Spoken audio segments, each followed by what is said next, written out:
গাইবান্ধাবাসী আরো অ্যাক্টিভ হন, এদিকে তাকান। আমি যে শিরিকটা দূর করার জন্য বারবার কতবার বললাম, এক কথা বলেন, আল্লাহ যেটা পারে ওটা অন্য কেউ পারে বিশ্বাস আমাদের আছে।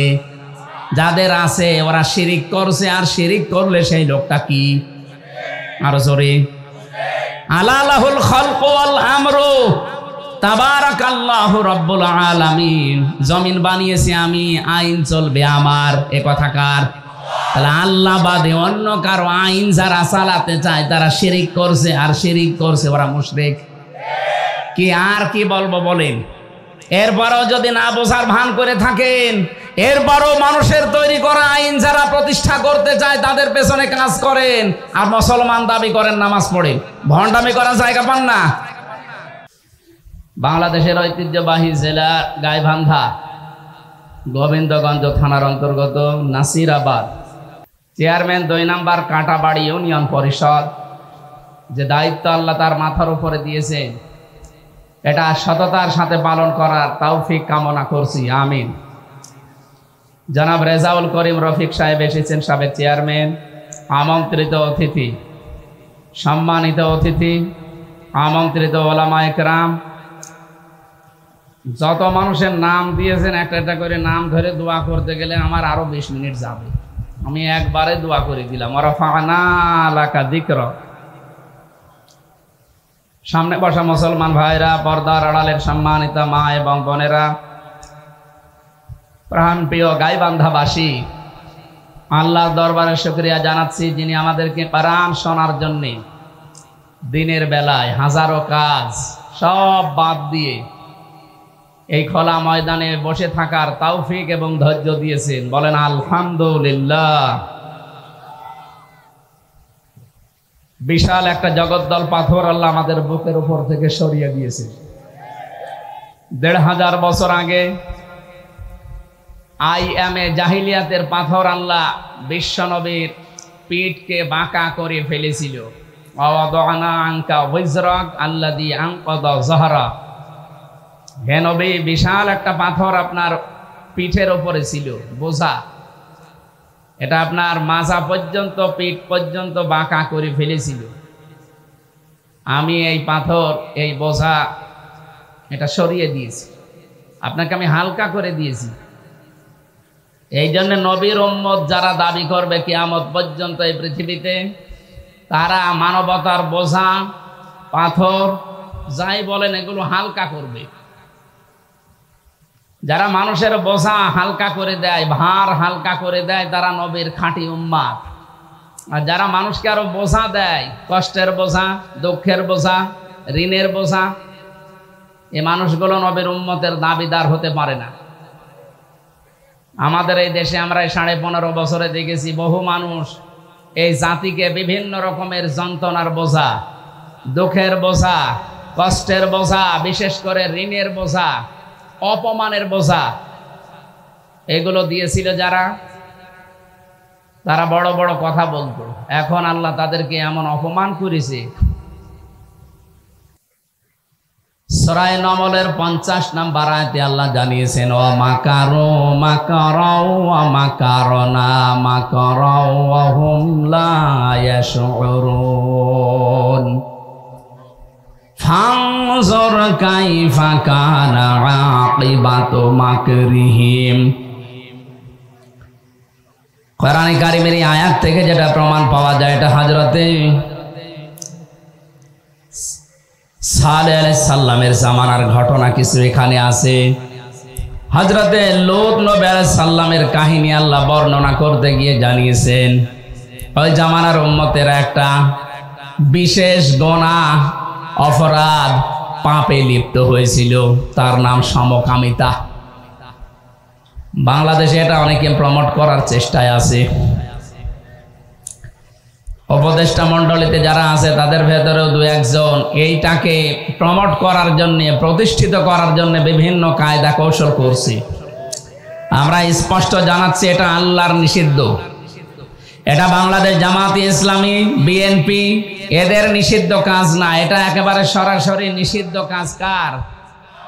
হাজার হাজার বছর আগে এই গণাটা যারা জারি করেছিল, আল্লাহ তাদেরকে এমন আযাব দিয়েছেন, পুরা জমিনটাকে উলট করে জিবরাইলকে দিয়ে উল্টিয়ে ডেড সি বানিয়ে দিয়েছেন, মৃত সাগর। এখনো পৃথিবীর বুকে জর্ডান নামে একটা রাষ্ট্র আছে, সেখানে যান এই অস্তিত্ব পাবেন। মৃত সাগর বানিয়ে দিয়েছে এই সমকামিতা, এই গোনা, এই অপরাধ, এই পাপের কারণে। আমার তো মনে হচ্ছে কিছু ষড়যন্ত্রকারী, কিছু কৌশল যারা করছে, যারা দুর্বিসন্ধি করছে, এরাও বাংলাদেশকে একটা মৃত জাতি, ডেড সি, মৃত সাগর বানানোর জন্যে চিন্তা ভাবনায় আছে। আমরা মুসলমান যারা আছি এদেশে কখনো এই অপরাধ এই দেশে সংগঠিত হতে দেব না। এটা রুচিতে নেয় কি করে তাদের, মানুষ বিপরীত লিঙ্গের প্রতি তাদের আকর্ষণ আসবে, এটা স্বাভাবিক। আপনি পুরুষ হয়ে পুরুষকে বিয়ে করবেন, মহিলা মহিলা বিয়ে করবে, এটা একটা কথা হলো? আপনি মানুষের তালিকা থেকেই তো বাদ চলে যাচ্ছেন। সুতরাং মানুষ হিসাবে যদি আপনি দাবি করতে আর না চান যে আমি আর মানুষ নেই, আমিও পশু হয়ে গেছি, যান আপনি অন্য কোনো জায়গায় যান, পশুরা যেখানে থাকে ওখানে যান। আল্লাহ বলেন, আর ষড়যন্ত্র করেছিল হযরতে লূত আলাইহিস সালাম এই কাজে বাধা দেওয়ার কারণে, আমি আল্লাহ কৌশল করেছি। ওরা যে ষড়যন্ত্রের মাধ্যমে হযরতে লূত আলাইহিস সালামকে জমিন থেকে বিদায় করে দেওয়ার জন্য কোট কৌশল অবলম্বন করেছিল, আমি আল্লাহ এমন কৌশল করলাম, ফানজুর কাইফা কানা আকিবাতু মাকরিহিম। হে নবী, আপনি তাদের ষড়যন্ত্রের দিকে একটু নজর করে দেখেন কি অবস্থা বানিয়েছি এই ষড়যন্ত্রকারীদের। আন্না, অবশ্যই আমি, দাম্মার না হোম, তাদেরকে আমি আল্লাহর শিকড় কেটে দিয়েছি, ধ্বংস করে ফেলেছি। ওয়াকাউমাহুম আজমাইন, এবং তাদের জাতির ভেতরে যারা এই অপকর্মে লিপ্ত ছিল তাদেরকে আমি বেছে বেছে দুনিয়া থেকে ধ্বংস করে দিয়েছি। সুতরাং আজ শুধু সমকামিতা না, বাংলাদেশে আল্লাহর নিষিদ্ধ যে কাজগুলো আছে যারা জারি করতে চান, মুসলিম হিসাবে, এজ এ ইমানদার হিসাবে আমাদের দায়িত্ব হয়ে পড়ে তাদের এই কাজে অন্তত বাধা দেওয়া। কথা বলেন না কেন? দোতলা নৌকায় আমরা মনে করেন যাচ্ছি, ওপর তলাতে আমরা আছি, নিচ তলাতে এমন কিছু মানুষ আছে যাদের পানির প্রয়োজন, পানি নিতে হলে উপরে আসা লাগে। মানে আমরা যদি বলি ভাই এত ডিস্টার্ব করেন কেন, নিচেই তো পানি আছে, একটা তক্তা খুলে নিলেই তো পানি পাওয়া যায়। ওরা যদি বলে ঠিক আছে ডিস্টার্ব হয় আর আসবো না, নিচে যেয়ে যদি একটা তক্তা খুলতে আরম্ভ করে, আমরা যারা উপরে আছি যদি বলি ঠিক আছে যা করছেন করেন, লা ইলাহা ইল্লাল্লাহ, বেঁচে থাকা যাবে? বলেন বলেন। যারা ওই তক্তা খুলছে তারা যেমন ডুববে, উপরে যদি কাবা শরীফের ইমামও থাকে সেও ডুববে। এই কারণে জীবনের উপরে রিস্ক নিয়ে হলেও বাধা দেওয়া লাগে অন্যায় কাজে। সমকামিতা যেমন নিষিদ্ধ, সুদও নিষিদ্ধ। এত আসতে বললেন কেন? সুদ যে নিষিদ্ধ এটা কি মনে করেন আপনারা? আজ বাংলাদেশের সুদ ভিত্তিক অর্থনীতি বন্ধ করার জন্য ইসলামী ব্যাংক বাংলাদেশ লিমিটেড এরা বহু চেষ্টা চালাচ্ছিল, কিন্তু জালেম, এই অবৈধ এবং এই স্বৈরাচার ফ্যাসিস্ট সরকার আসার পরে সবচাইতে বড় টার্গেট ছিল তাদের এই ইসলামী ব্যাংক। এস আলমকে লাগিয়ে ৭৫,০০০ কোটি টাকা এখান থেকে মারিং কাটিং করেছে, একেবারে ফকলা বানিয়ে ফেলেছে ব্যাংকটাকে। অথচ বিশ্বের ইতিহাসে ইসলামী ব্যাংক যেভাবে এগিয়ে যাচ্ছিল, এই ১৫.৫ বছরে আমার মনে হয় সবচাইতে উপরে থাকতো এটা। এটা গ্রাম অঞ্চলের মানুষ আমরা, এটা যেহেতু রেকর্ড হচ্ছে এই কারণে বলছি, বাংলার বহু মানুষ অর্থনীতি যে একটা ইবাদত অনেকে জানেই না, ব্যাংকিং ব্যবস্থা যে একটা ইবাদত ওটাকে জানে না। এই জন্য সুদের মতো এই মারাত্মক গণাতে নিজেদেরকে জড়িত করে শেষে আল্লাহ রসুলের সাথে যুদ্ধ করার নামান্তর এবং মায়ের সাথে জেনা করার মতো গণা নিয়ে কবরে যাচ্ছে। বলেন নাউজুবিল্লাহ। আমরা আহ্বান জানাবো যারা অন্তত লেখাপড়ায় অভ্যস্ত আছেন, যারা জ্ঞান অন্বেষণ করতে চান, তারা ইসলামী অর্থনীতির যে মূল নীতিগুলো আছে এগুলো পড়ে। আপনি দেখেন ব্যাংকিং ব্যবস্থায় এই যে ব্যবসা বাণিজ্যে মোশারাকা আছে, মোদারাবা আছে, মোরাবাহ আছে, বায়ে সালাম আছে, বায়ের মুআজ্জাল আছে, বায়ে মুহাসসান আছে। এই বিষয়গুলো আমরা অনেকেই জানি না, কারণ এগুলোর আলোচনা নেই এই দেশে। সুদভিত্তিক অর্থনীতির ওপরে অঙ্ক কষা হয়, আমাদের সিলেবাসে এই নিয়মগুলো দেওয়া হয়, কিন্তু কোরআনে কারিম বর্ণিত সুদের বিরুদ্ধে যে অর্থনীতি আছে জাকাত ভিত্তিক, এইটার কোনো আলোচনা আমাদের সিলেবাসে নেই। এজন্য অধিকাংশ শিক্ষিত মানুষ, এমনকি আলেম সমাজ এ বিষয়ে আমরা সচেতন না। আমি সহ আজকে থেকে যারা এসেছি এটা একটা ইবাদত মনে করি। এ বিষয়ে জ্ঞান অর্জন করার মাধ্যমে এই পাপ থেকে বাঁচার জন্য চেষ্টা চালাতে হবে। আল্লাহ রাব্বুল আলামিন বলেন, ওরা যে কাজ করেছিল হে নবী, ফাতিলকা বুয়ুতুহুম খাওয়ায়াতাম বিমা যালামু ইন্না ফি যালিকা লাআয়াতাল লিকাউমিন ইয়ালামুন। খুব খেয়াল করে শুনবেন। ফাতিলকা বুয়ুতুহুম খাওয়ায়াতাম বিমা যালামু, রব্বুল আলামিন বলেন ওই বাড়িগুলোর দিকে আপনি একটু তাকান।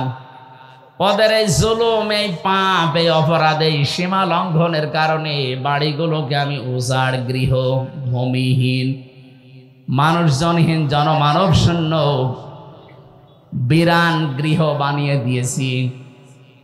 ১৫০০ বছর পর এই আয়াতটা পড়লাম কোন কারণে? এ বাংলাদেশে আজ যারা আল্লাহর নিষিদ্ধ কাজগুলো জমিনে জারি করার মাধ্যমে যারা সীমা লঙ্ঘন করেছিলেন, আল্লাহ পাক যেন আজ হাত দিয়ে দিয়ে ওই জালেমদের বাড়ি ঘরগুলো আমাদেরকে দেখিয়ে দিচ্ছেন।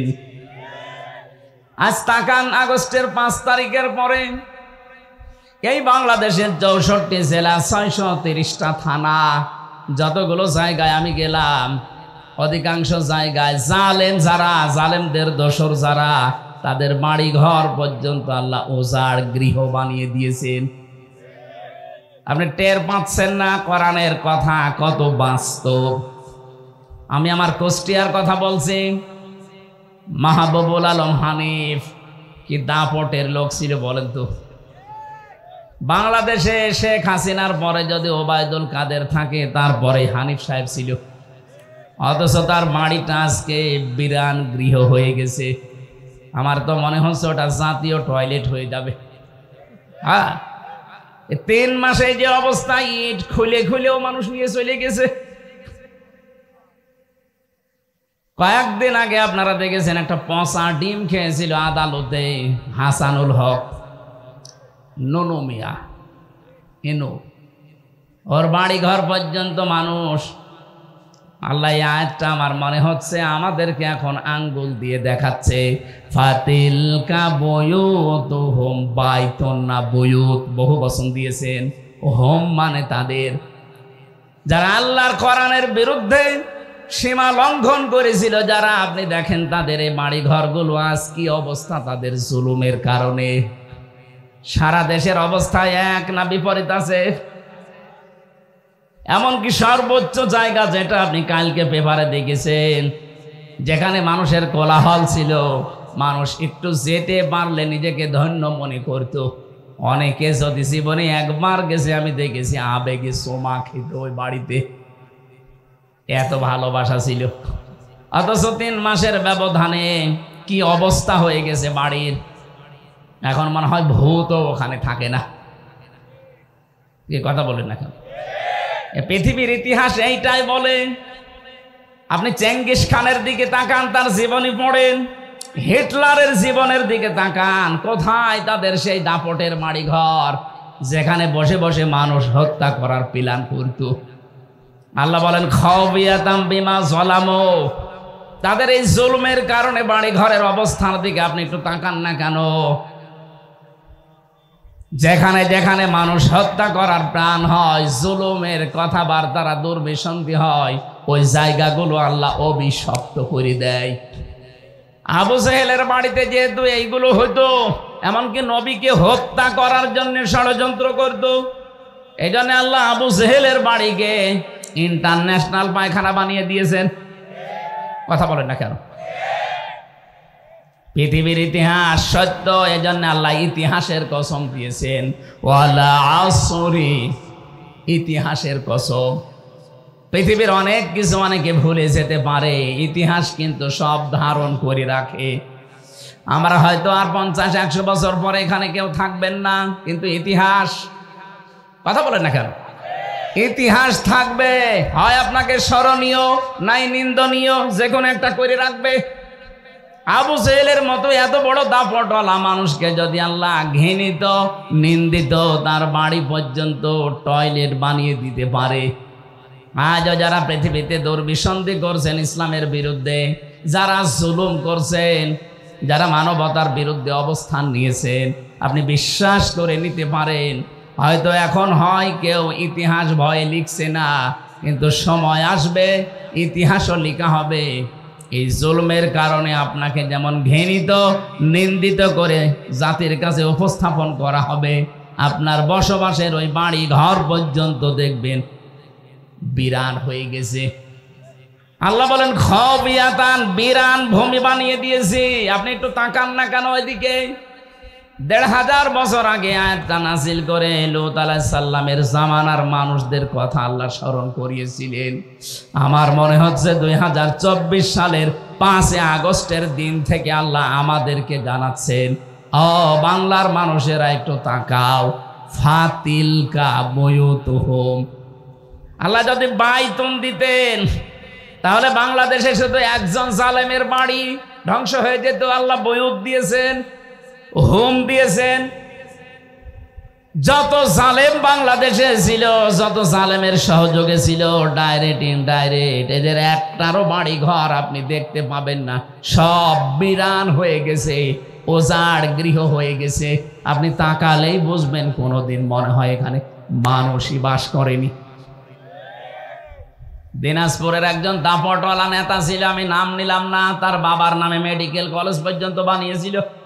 তার বাড়িতে সেদিন গিয়েছিলাম, কি অবস্থা! আমার মনে হয় কুকুরকেও যদি ওখানে কেউ থাকতে দেয়, কুকুরও বলবে আমার ভয় লাগছে। অথচ কয়েকদিন আগে কি দাপটওয়ালা জায়গা ছিল ওইটা, ওখানে পাহারা দেওয়ার জন্য 10 জন পুলিশ 24 ঘন্টা ডিউটিতে ছিল। সেখানে আজ পাহারা দিচ্ছে কুকুরও না। এরপরও কি আপনার শিক্ষা আসে না দুনিয়ায়? এই জন্য আমরা যেন আল্লাহর নিষিদ্ধ কোন কাজ যেগুলো সীমা লঙ্ঘন করে ওই জালেমদের পরিণতি আমাদের আবার না হয়ে যায়। কথা বলেন ঠিক কিনা?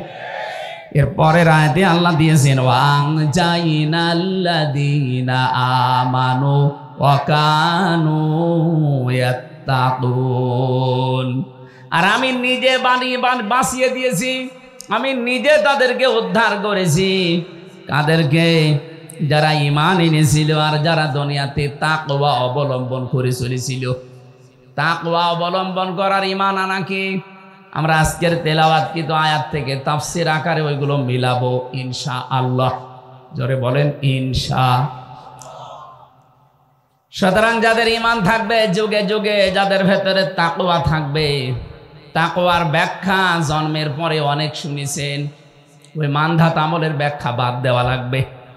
এখন আধুনিক যুগে বাস্তবতার সাথে মিলিয়ে তাকওয়ার ব্যাখ্যা আমাদের জীবনে নিয়ে আসা লাগবে। তাকওয়া মানে যোগ্য। তাকওয়া মানে কি? আজ আমাদের এই তাকওয়াটা বাংলাদেশে নেই। আমরা যোগ্যতায় মাপকাঠিতে ওই পর্যন্ত যেতে পারি না। এই জন্য আল্লাহ আমাদের হাতে জমিনটা তুলে দেয় না। এই জন্য যে মানুষগুলো ঈমান যায় আছে, আমাদের ঈমানকে নির্ভেজাল করা লাগবে, শিরিক এবং জুলুম মুক্ত করা লাগবে। পাশাপাশি আমাদের কোনো জায়গায় দিয়েছেন আমি খানকায় খলিফা পাঠাতে চাই। বাংলাদেশে যত খলিফা কোন জায়গা থেকে আসে? খানকা, দরবার থেকে খলিফা আসে। কিসের খলিফা আপনি? আপনাকে আল্লাহ দরবারে পাঠিয়েছে, মসজিদে, মাদ্রাসায়, খানকায়, দরবারে না। আল্লাহ বলেন ইন্নী জাইলুন ফিল আরদি খলিফা, জমিনে পাঠাতে চাই। এই জমিনটা 53 বছর ফাঁকা ছিল, খলিফার দায়িত্ব আমরা পালন করতে পারি না। এজন্য জালেমরা 180 মাইল বেগে চালিয়েছে। আপনি কথার অর্থ না বুঝলে অন্তত যারা স্টেজে আছে তারা বোঝার চেষ্টা আছে। আজ আমরা খেলাফতের দায়িত্ব পালন করা ভুলে গেছি। আজ খলিফা কাদেরকে বলা হয়? যারা জামা কাপড় সেলাই করে, ওরা খলিফা। কথা বলেন না কেন? এমনকি কুষ্টিয়া এলাকায় যে মানুষগুলো চুল কেটে দেয় তাদেরকেও খলিফা বলে। এলাকায় আছে কিনা জানি না। নাপিত বলে খলিফাও বলে, বলে খলিফার কাছে যাচ্ছি। চুল কেটে দিলে যদি খলিফা হয়, কাপড় চোপড় সেলাই করলে যদি খলিফা হয়, তা আল্লাহ যে খলিফা পাঠালেন ওই খলিফা কোথায় পাবেন আপনি? ওদেরকে তো জমিনে পাওয়া যাওয়া লাগবে। ইন্নি অবশ্যই আমি জাইলুন ফিল আরদি খলিফা। কোরআনের আয়াতে এত সহজ শব্দ বোঝেন না কেন? আল্লাহ কি বলতে পারতেন না ইন্নি জাইলুন ফিল দরবার খলিফা, যে আমি দরবারে পাঠাবো খলিফা? উনি যখন বললেন জমিনে পাঠাবো, জমিনে আমরা কই? আল্লাহর খলিফাদেরকে তো দেখা যায় না। আল্লাহর খলিফাদের যখন জমিনে আসতে বলা হয়, বড় বড় টুপি মাথায় দেওয়া, জোব্বা গায়ে দেওয়া, বিশাল পাগড়ি মাথায় দিয়ে বলেন না আমরা জমিনের খলিফা না, আমরা দরবারের। কোন জায়গা? আমরা খানকার খলিফা। পিটিয়ে লম্বা করবে আল্লাহ তোমারে, আমার খানকার খলিফা বানিয়েছে আল্লাহ। জমিনে আর সুদ ঘুষ সমকামিতা পর্যন্ত আরম্ভ করার চেষ্টায় আছে। এমনকি আগস্টের 5 তারিখের আগ পর্যন্ত আল্লাহর সার্বভৌমত্বে যারা বিশ্বাস করে তাদের নিবন্ধন পর্যন্ত এই সালেমরা বাতিল করে দিয়েছিল। কোনদিন চিন্তা আসে না, খালি আন্দাজে দোষ দেন ওদের আকীদা খারাপ। ওরে শয়তান! বাংলাদেশ জামাত ইসলামের ভেতরে ওরা সাহাবা একরামকে মিয়ারে হক মানে না, এই কারণে যারা ছিল জালেম তারা এদের নিবন্ধন বাতিল করেছিল না। আপনি জিজ্ঞেস করে দেখেন তো যে সাহাবা একরামকে মিয়ারে হক মানে না এই কারণে নিষিদ্ধ? জীবনও না। যতগুলো কারণ আমরা আন্দাজে বলি যে ওদের আকীদা খারাপ, একটার জন্যও জামাত নিষিদ্ধ ওরা করে নাই। ওরা করেছিল এই কারণে যে জামাত ইসলাম মনে করে সার্বভৌম ক্ষমতার মালিক, আইন তৈরি করার মালিক আল্লাহ। এটা জামাত ইসলাম মনে করবে মানে আপনি কি হয়েছেন? আপনি যে ফতোয়াবাজি করে আপনার আকীদা ঠিক নেই। আপনার যদি এই আকীদা না থাকে আপনি কাফের। আবু জেহেল আল্লাহকে একজন আছে বিশ্বাস করতো, কিন্তু আল্লাহর সাথে শিরিক করতো। এ বাংলাদেশে বহু মানুষকে আমরা দেখতে পাচ্ছি, ওরা বলে ক্ষমতার উৎস জনগণ।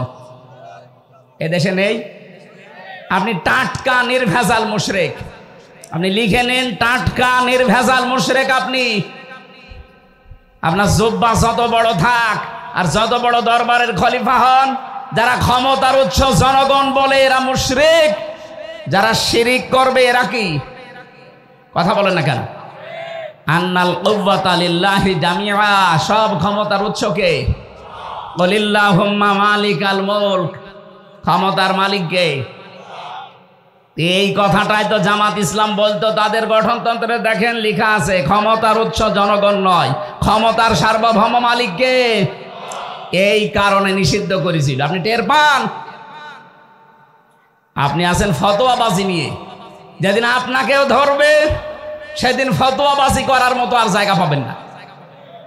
এই জন্য সময় এখনো আছে, নিজেকে সংশোধন করেন। একটা মাসলুমের উপরে আন্দাজে বিনা কারণে একটা দোষ চাপিয়ে তাদেরকে জাতির সামনে কালার করেন, আপনার লজ্জা করে না? এটা রেকর্ড হচ্ছে, এই কারণে বলছি সারা দেশে ছড়াবে এটা। বহু নাম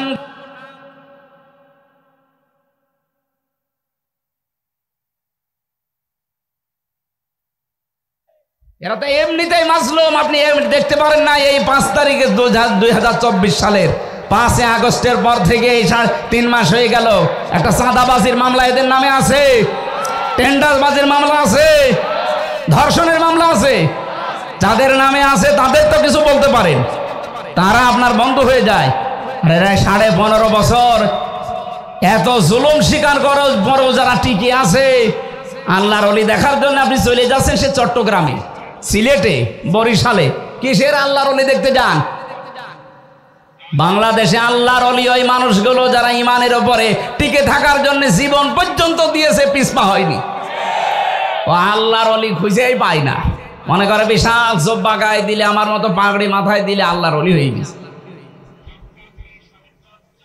সাফ সাফ কথা বলছি, এর চাইতে পরিষ্কার কথা আমার আর জানা নেই। যারা আল্লাহকে ক্ষমতার উৎস মানেন না, আল্লাহর সার্বভৌমত্ব মানেন না, আপনি যত বড় আল্লাহর ওলি দাবি করেন, আপনি শিরিক করছেন, আপনি মুশরিক। এক্ষণে আপনার চিন্তা ভাবনা বিশ্বাস আপনার আকীদা এক্ষণে পাল্টাতে হবে, নয়তো আপনি মাহফিল থেকে চলে যান, আপনার দরকার নেই। আপনি বেকার সময় নষ্ট করছেন। এক কথায় বলছি, আল্লাহ যেটা পারে ওইটা অন্য কেউ পারে, এই বিশ্বাস করার নাম শিরিক। আর শিরিক যারা করে তারা মুশরিক। এর চাইতে আর কি ক্লাস নেওয়া যায় বলেন? আল্লাহ যেটা পারে ওইটা অন্য কেউ পারে, এই বিশ্বাস করার নাম শিরিক। যারা করে তারা ছেলে মেয়ে দিতে পারে একছত্র ভাবে। কে? মা বাবা তো কত বিছানায় থাকে দেখি, কই তাদের তো ছেলে মেয়ে হয় না। আপনার মা বাবা বিছানায় ছিল, ছেলে মেয়ে হয়েছে, এটা কি মা বাবা নাকি আল্লাহ দিয়েছে? কারণ মা বাবার কোনো ক্ষমতা নেই, দেওয়ার মালিক কে? সুতরাং আল্লাহ যেটা পারে এটা অন্য কেউ পারে। বহু মানুষ বিশ্বাস করে না আমার বাবাও দিতে পারে, সে জিন্দা বাবা হোক আর মরা বাবা হোক, এ তাবিজেও কাজ হতে পারে। এরকম বিশ্বাস যারা করে তারা শিরিক করে। আর শিরিক যারা করে তারা কি? আমি আর এর চাইতে কিভাবে বোঝালে আপনি বুঝবেন বলেন তো? একটা একটা করে 5-6টা বলছি, মিলান দেখেন মেলে কিনা। সন্তানের এটা যেমন বুঝলেন, রোগ দেওয়ার মালিককে, এটা সুস্থ করার মালিককে। কেউ যদি মনে করে না আমার ঔষধ না হলে আমি সুস্থ জীবনেও হব না, সে শিরিক করল। পয়দা মারিদ তো ফাহুয়া ইয়াশফিন। আমাদের জাতির পিতা যিনি, হযরত ইব্রাহিম নবী বলতেন, আমি যখন অসুস্থ হই আমাকে সুস্থতা দান করেন কে? আরো জোরে বলেন। আমি দেখতে পাচ্ছি বিভিন্ন জায়গায় কেউ কেউ দাঁড়িয়ে গল্প করছেন। এরা কি গল্প করার জন্য এসেছে নাকি এই মাহফিলে এসেছে? ওই ওই ওইগুলো ডাক দেন তো, ওই যে বড় বড় ওই হুজুরগুলো ডাক দেন। কি ওরা কিসের গল্প করে এত? ওদেরকে এখানে নিয়ে আসেন, নিয়ে আসেন। না সবই তুলে ইন্টারনেটে ছেড়ে দেন।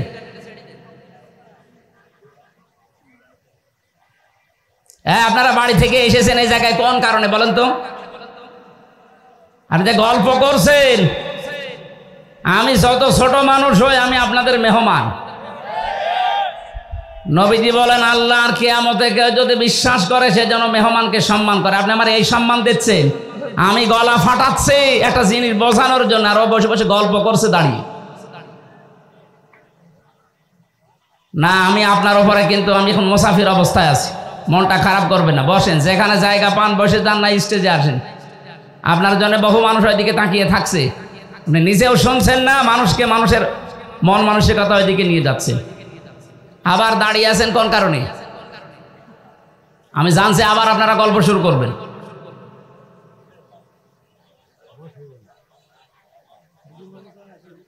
না, আমার মনে হয় এরা আবার গল্প আরম্ভ করবে। দেখেন তো কারা এরা, কোন জায়গা থেকে এসেছে? মনে হয় অন্য জেলার লোক।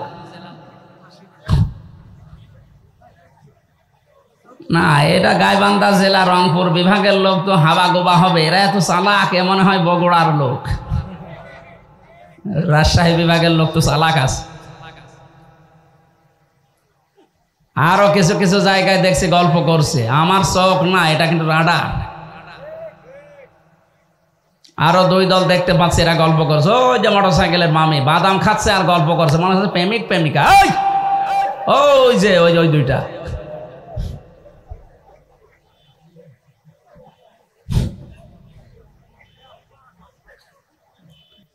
গাইবান্ধাবাসী আরো একটি ভন, এদিকে তাকান। আমি যে শিরিকটা দূর করার জন্য বারবার কতবার বললাম, এক কথা বলেন, আল্লাহ যেটা পারে ওটা অন্য কেউ পারে, বিশ্বাস আমাদের আছে। যাদের আছে ওরা শিরিক করছে, আর শিরিক করলে সেই লোকটা কি? আরো জোরে, আলা লাহুল খালকু ওয়াল আমরু তাবারাকাল্লাহু রাব্বুল আলামিন। জমিন বানিয়েছি আমি, আইন চলবে আমার, এ কথা কার? তাহলে আল্লাহ বাদে অন্য কারো আইন যারা চালাতে চায় তারা শিরিক করছে, আর শিরিক করছে ওরা মুশরিক। কি আর কি বলবো বলেন? এরপরও যদি না বোঝার ভান করে থাকেন, এরপরও মানুষের তৈরি করা আইন যারা প্রতিষ্ঠা করতে চায় তাদের পেছনে কাজ করেন, আর মুসলমান দাবি করেন নামাজ পড়ে। ভণ্ডামি করার জায়গা পান না। এই কথাগুলো পরিষ্কার করে বলার জন্য আসি, তখন বলে হ্যাঁ উনি দাড়ি পাল্লায় ভোট চাই। আরে শয়তান, দাড়ি পাল্লা মার্কা এখন আছে? বলেন, এখনো পর্যন্ত তো মার্কাই পাইনি। কবে ভোট চালাম আমি আপনার কাছে? আমি ভোট চাই আল্লাহর জন্য। আপনার এই রায়টা যেন এমন জায়গায় দেন যেখানে গেলে আপনি মরে গেলেও সওয়াব পান। আপনি এমন জায়গায় রায় দিয়ে যাবেন যার কারণে কবরে যাওয়ার বড় জাহান্নামের আগুন জ্বলবে না। আমি এটা হতে দেব না। আমি চাই আপনি এমন জায়গায় রায় দেবেন, এই রায়ের কারণে কিয়ামত পর্যন্ত সওয়াব পেতেই থাকবেন। এটা যদি রাজনীতি হয়, হ্যাঁ এটাই আমার রাজনীতি। কোরআনে কারিমের কথা বলার জন্য আমাদের অভিভাবক যারা সর্বোচ্চ দায়িত্বশীল বলেছে তাফসীর মাহফিলে কোরআন দিয়ে কথা বলবেন। তো কোরআনের কথা শুধু নামাজের আছে, রোজার আছে কেন? রাসূলুল্লাহর জীবনে 10 বছর উনি প্রেসিডেন্ট ছিলেন, এটা কোরআনের কথা না? এটা হাদিসের কথা না? তা আপনাকে এই যে আব্দুর রহিম সরকার সাহেব তো এইটাই বোঝাচ্ছিলেন যে শুধু নামাজ পড়বো, রোজা রাখবো, খানকায় আমি বসে জিকির করব। কেন? সংসদে শয়তান যাবে, ওখানে যে আল্লাহর আইনগুলো ওখানে কায়েম করা লাগবে না? ওনার কথা সামারাইজ তো এইটাই। আমি এই কথাটার ব্যাখ্যা এতক্ষণ করছি। আমাদের শুধু মসজিদে, খানকায়, মাদ্রাসায় দরবার নিয়ে না, আমরা জমিনে এসেছি। আর জমিন যদি মসজিদ হয়, জমিন সংসদ। সংসদ কি জমিনের বাইরে? ওখানে যাবে কি শয়তান? আপনাকে যাওয়া লাগবে না। এটা যদি ইবাদত কেউ মনে না করে, তার ইমানের ঘাটতি আছে। কেউ যদি মনে করে এটা দুনিয়ার কাজ, দুনিয়ার কাজ মানে দুনিয়ার কাজ বলে কিচ্ছু নেই। যা করবেন এইটা দিয়ে আপনার আখিরাত তৈরি হবে, হয় জান্নাত না জাহান্নাম। এমনকি কেউ যদি টয়লেটেও যায়, এইটা দিয়েও তার আখিরাত তৈরি হয়। এটা ঠিক বললেন, আন্দাজে না বুঝে? বুঝে বলেছেন? হ্যাঁ আলহামদুলিল্লাহ, যে বলেছেন ঠিক, হ্যাঁ ও বুঝে বলিস। আমি 8-10 মিনিট টয়লেটে থাকি, বাম পা দিয়ে প্রবেশ করে দোয়া পড়লাম, ডান পা দিয়ে বের হওয়ার সময় দোয়া পড়লাম। যতক্ষণ আছি পুরাটাই আমার ইবাদত। একটা টয়লেট করা যদি 8-10 মিনিট ইবাদত হয়, এ জমিন আল্লাহর নবী 10টা বছর দিয়ে কোরআন দিয়ে চালিয়েছিলেন। এইটা ইবাদত মানেন না, এটা রাজনীতি মনে করেন। আপনি কি? আমার মনে হয় 1500 বছর পার হয়ে গেছে। এখন যদি নবীজি আসতেন, আপনি নবীকেও বলতেন নবী মনে হয় ওই দলের, এটা বলতেন না? বাংলাদেশের আজ বিভিন্ন জায়গায় এই নামধারী জালেম তো বিদায় নিয়েছে, কিছু মুনাফিক এরা এই কথা বলতে চাচ্ছে যে আমাদের পক্ষে কথা বলে না, শুধু এই দিকে টেনে বলে। আরে ভাই, আমি আপনাকে চিনি, আর আপনার পক্ষে কথা বলার মতো কোনো কথা তো কোরআনে নেই। কারণ আপনি চাঁদাবাজি করেন, আপনি টেন্ডারবাজি করেন, আপনি মানুষকে আন্দাজে মিথ্যা মামলা দিয়ে ধরিয়ে দেন, বিনা কারণে একজনের মাথায় লাঠি মারেন। তে আপনার পক্ষে আমি আয়াত পাবো কোথায়? যারা এই 3 মাসে টেন্ডারবাজি করে নাই, চাঁদাবাজি করে নাই, যারা মানুষকে আরো সাহায্য করেছে, তাদের পক্ষে তো কোরআনের আয়াত আছে না নেই?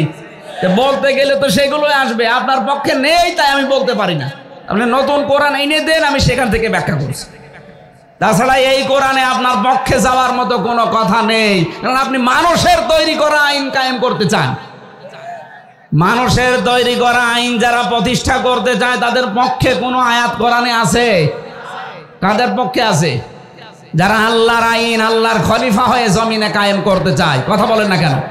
আর এটা করতে গেলে ঝামেলা আসবে, আর এই ঝামেলা মাথায় নিয়েই কবর পর্যন্ত যাওয়া লাগবে। আর এই সমস্ত সিদ্ধান্ত নিয়ে এই লোকটা এসেছে। আপনি তাকান না কেন এই লোকটার দিকে?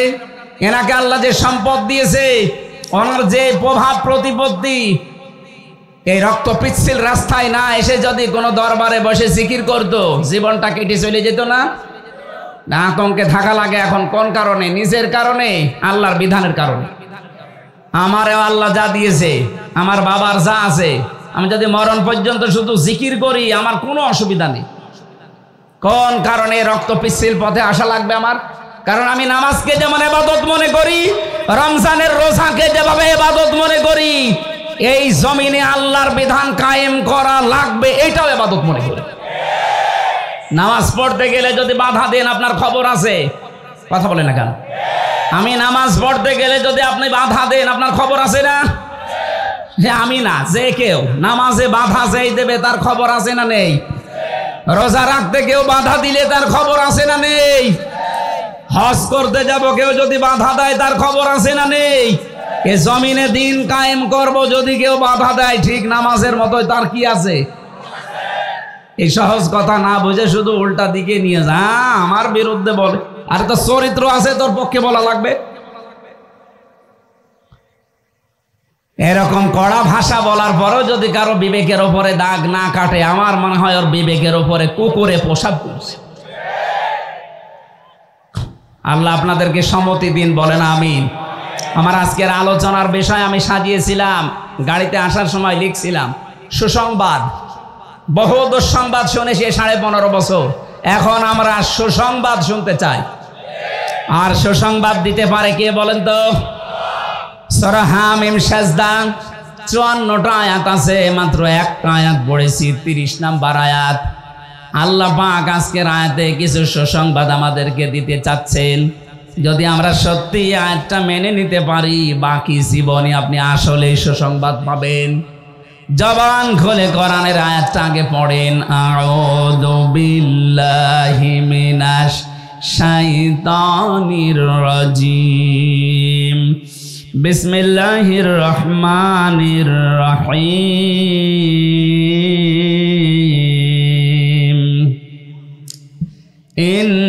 ইন্নাল্লাযীনা ক্বালু রাব্বুনাল্লাহু সুম্মা ইসতাকামু। আল্লাহ পাক বলেন অবশ্যই যারা একথা বলতে পারে যে আমাদের রব আল্লাহ, আমাদের রবকে, এটা কি শুধু মুখে মুখে? মন থেকে যারা একথা বলে আমাদের রব আল্লাহ, আমি তো দেখেছি এই কথাটা বলার কারণে বহু মানুষ এই দুনিয়াতে এমন অবস্থা তাদের হয়েছে, যেই দিন বলেছে ইন্না সলাতি ওয়া নুসুকি ওয়া মাহইয়ায়া ওয়া মামাতি লিল্লাহি রাব্বিল আলামিন। আমি আমার বাবার জন্য দেইনি, আমার নেতার জন্য দেয়নি, আমার দাদার জন্য দেয়নি, দিয়েছি লিল্লাহি রাব্বিল আলামিন। আমার নামাজ, আমার কোরবানি, আমার বেঁচে থাকা, আমার মরে যাওয়া সব আমি আল্লাহর জন্য দিয়ে দিয়েছি, যিনি বিশ্ব জাহানের রব। কি তিনি? কি রব? বলেন কি? এই শব্দটা শুনতে যত ছোট, এ বাস্তবতা অত ছোট না। আমি কোরআন হাদিসের যতটুকু পড়াশোনা করেছি, আমার মনে হয় সব আল্লাহ এই রবের ভেতরে লুকিয়ে রেখেছেন। ওই সেই প্রথম রুহের জগতে যখন ছিলাম, তখনই রব সম্পর্কে আমাকে আগে জানানো হয়েছিল, আলাস্তু বিরব্বিকুম, আমি কি তোমাদের রব না? সবাই এক বাক্যে বলেছি ক্বালু বালা, অবশ্যই আপনি আমাদের রব। এখান থেকে যখন মায়ের পেটে আসলাম, এরপরে দুনিয়ার জীবনে আসার সঙ্গে সঙ্গে রব সম্পর্কে আমাকে কিন্তু তথ্য জানানো হয়েছে।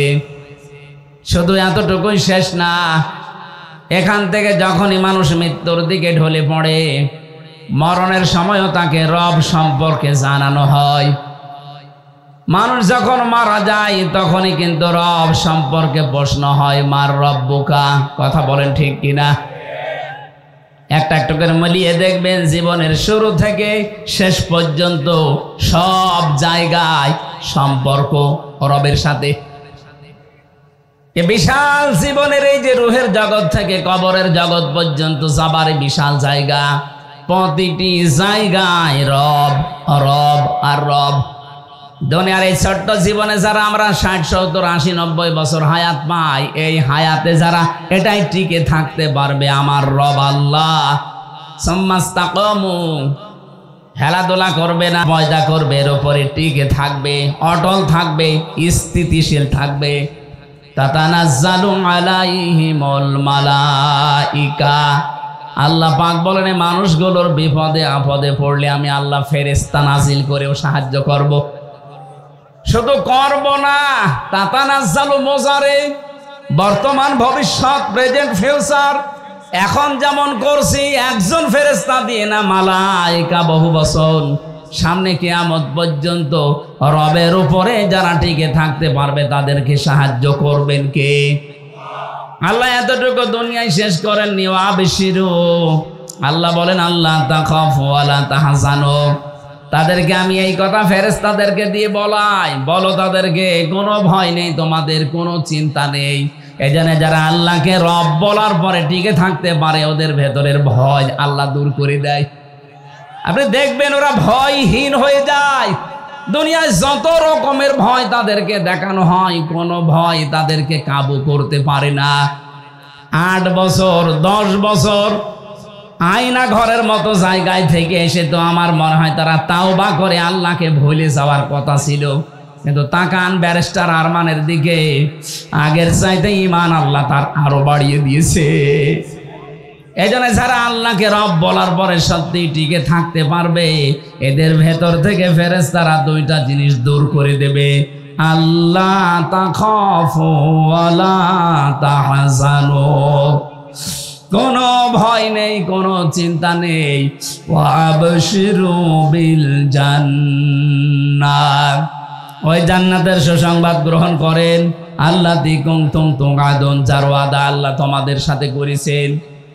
আল্লাহ আমাদের সাথে যে ওয়াদা করেছেন জান্নাতের, এই সুসংবাদটা পাওয়ার জন্য 2টা কাজ দুনিয়ায় মাস্ট বি এখন থেকে আরম্ভ করা লাগবে। আল্লাহকে রব বলে স্বীকার করার পর তার ওই কথার উপরে টিকে থাকা লাগবে। কথা বলেন ঠিক কিনা? এবার আসেন শব্দের ব্যাখ্যাগুলো যাই। প্রথম শব্দ কোরআনের এটাই পেয়েছি, রব্বুন আল্লাহ, আমাদের রব। কোরআন শরীফের ভেতরে এই র আর বা এই শব্দটা আমি যত জায়গায় পেয়েছি 19টা অর্থে পেয়েছি। রব শব্দের সামারাইজ করে করে আমি 5টা অর্থে নিয়ে এসেছি। এই 5টা বিষয় যারা দুনিয়াতে মেনে চলতে পারবে কবরে যাওয়ার সঙ্গে সঙ্গে তারা বলতে পারবে রব্বি আল্লাহ, আমার রব আল্লাহ। জোরে বলেন সুবহানাল্লাহ। তাহলে প্রথম নাম্বারে কি আমি তাফসীর থেকে নোট করেছিলাম, 1 নম্বরে রব শব্দের অর্থ, রব মানে সৃষ্টিকর্তা। রব মানে কি? আমার যে সৃষ্টিকর্তা একজন আছে তিনি আমার রব। এটার প্রমাণ আপনি কোরআনে কারিম পড়লে প্রথম যে আয়াত নাজিল হয়েছিল ওখানেই পাবেন, ইকরা বিসমি রাব্বিকাল্লাযী খালাক। পড়ো তোমার ওই প্রভুর নামে যিনি তোমাকে বানিয়েছেন। এখানে যিনি শব্দটা দিলেন সেখানে রব আছে, দেখবেন ইকরা বিসমি রাব্বিকাল্লাযী খালাক, আমাকে সৃষ্টি করেছে তার নাম কি? রব। বলেন বলেন, এই কথাটা আল্লাহ প্রথমে দিলেন কেন? মানুষ যদি এই শব্দ নিয়ে চিন্তা ভাবনা করে আমার রব আমাকে বানিয়েছে, কি দিয়ে বানিয়েছে একটু দেখি। হালাতা আলাল ইনসানি হিনুম মিনাদ দাহারি লাম ইয়াকুন শাইআম মাযকুরা। আল্লাহ পাক বলেন তোমার জীবনে কি এমন সময় যায়নি হামজা যে সময় উল্লেখ করার মতো তুমি কিছু ছিলে না? তোমার নাম ছিল না, পরিচয় ছিল না, তুমি যে চেয়ারে বসবে এটা তো কল্পনাই করা যায় না। বাবার ওই স্পার্ম এবং মায়ের ভাম, এই 2টা থেকে আমি যদি জাইগট তৈরি করি, ইংরেজিতে বলে সায়েন্সের ভাষায় জাইগট, এটা যদি না তৈরি করি ওই জায়গা থেকে আকর্ষণ করে দিতে পারতাম, ওখান থেকে যদি মিটিয়ে দিতাম, আজ নাম পরিচয় হামজা, মুফতি আমির হামজা, চেয়ারে বসা কিছুই হইতো না। এটা শুধু আমার একার জন্য, আপনাদের জন্য না।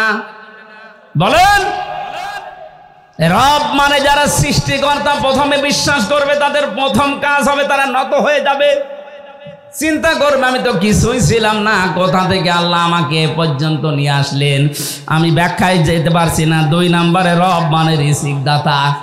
সূরা জুমারের 50 নম্বর আয়াতে এই তথ্যগুলো আল্লাহ বিস্তারিত দিয়েছেন। যারা দুনিয়াতে রিজকের মালিক চাকরিকে, রিজকের মালিক ব্যবসাকে, রিজকের মালিক জমি জায়গাকে না, রিজকের মালিক দলীয় নেতাকে না, রিজকের মালিক মনে প্রাণে বিশ্বাস করবে কাকে? এটা বিশ্বাস করে শেষ না, কল্পনায় বাস্তবে দেখাতে হবে যে হ্যাঁ রিজকের মালিক আল্লাহ, আমি এটা মানি। হযরতে সুলাইমান নবী আলাইহিস সালামের যে ঘটনা আমরা শুনেছি সারা জীবন, রিজকের দায়িত্ব নবী পর্যন্ত নিতে পারে নাই। রিজকের দায়িত্ব নিয়েছিল শুধুমাত্র কে? এটা কিয়ামত পর্যন্ত তার আন্ডারে আছে। ওমা মিন দাব্বাতিন ফিল আরদি ইল্লা আলাল্লাহি রিজকুহা। আল্লাহু আকবার। আমি তথ্যগুলো লম্বা করা যাচ্ছে না। 3 নম্বরে রব মানে মাবুদ, এর পরিচয় আল্লাহ দিয়েছেন সূরা জারিয়াতে 56 নম্বর আয়াতে। 4 নম্বরে রব মানে আইনদাতা, এর পরিচয় দেওয়া আছে সূরা আরাফের 54 নম্বর আয়াতে। 5 নম্বরে রব মানে অভিভাবক, এর পরিচয় আছে সূরা আনামের 102 নম্বর আয়াতে। এক একটা শব্দের ভেতরে লক্ষ লক্ষ কথা তাফসিরে ইবনে কাসির আর ফি জিলালিল কোরআনে আছে। আমি সবগুলো আজকে নোট করেছিলাম, কিন্তু সময় আমাদের অনুকূলে এখন আর নেই। এখন আসরের নামাজ, ফরজ নামাজ না হলে আমরা আলো চালাতে পারতাম, যেহেতু ফরজ নামাজ। কি লিখেছেন এখানে? এখন দেখছেন কেন? আগে থেকে কি করলেন? এরা মাহফিলের এই খরচে একটু টানাটানি বেঁধেছে এদের। আপনাদের টাকা পয়সা যারা নিয়ে এসেছিলেন অনেক কমিটির কাছে, ব্যাগ হয়তো আছে বা বিভিন্ন লোক আছে যারা ওই যে আছে ব্যাগ নিয়ে, ওনাদের কাছে একটু দিয়েছে, ওরা যেন সাহস হারিয়ে না ফেলে। কোরআন প্রচারে যদি আপনার টাকা খরচ না হয়, তো কি আপনি রোববানের গানে টাকা খরচ করবেন? হ্যাঁ, না মমতাজকে নিয়ে এসে কনসার্ট দিয়ে টাকা খরচ করবেন? কোথায় ব্যয় করবেন আপনার টাকা বলেন? সুতরাং যারা এই যে যাচ্ছে ওনাদেরকে সামর্থ্য অনুযায়ী যতটুকু পারা যায় অবশ্যই দিয়েছেন এবং দেবেন। আমার সময়টা কম হয়ে গেছে, আর একটু আগে যদি আসতে পারতাম বা উঠতে পারতাম ভালো হতো। আর আসরের নামাজ তো সামনে, সময় হয়ে গেছে আসরের নামাজের। আমরা বাকি কথা আজকে আর বলতে পারলাম না। এই গোবিন্দগঞ্জ বাজারে মাহফিল নেওয়া আছে স্যারের, কত তারিখে যেন? 27 তারিখে। 27 তারিখে আছে দিনের বেলা। ওখানে আমরা আসরের নামাজ আগে পড়ে নেব 3:30টায়, এরপর একেবারে মাগরিব পর্যন্ত চালাবো। নাসিরাবাদের শফিউলের বউ নাসিরাবাদ 2 বস্তা সিমেন্ট দিয়েছে, আল্লাহ কবুল করো। রিজাউলের বউ দিয়েছে 2 বস্তা। শাহ জামাল 500 টাকা। ভাই এখন আর সময় নেই, আসরের নামাজ এখানে পড়ে যান। আমি মুসাফির, জোহর আসর আমরা একসাথে পড়েছি, আপনার তো আর মুসাফির না, এখানে পড়ে যান। আল্লাহুম্মা আমিন। লা ইলাহা ইল্লা আনতা সুবহানাকা ইন্নী কুনতু মিনাজ জালিমিন। রব্বুল আলামিন কোরআনের কথা বোঝার জন্য, শোনার জন্য মানুষগুলো চাতক পাখির মতো চেয়েছিল। কোরআনে কারীম শোনার জন্য যারা এত ব্যস্ত, এই মানুষগুলোকে খালি হাতে ফেরত দিও না। কোরআনের ইজ্জত এদেরকে হেদায়েত দিয়ে দাও। যে যুবকগুলো এই মাহফিলের আঞ্জাম দিয়েছে আল্লাহ তাদের কবুল করো।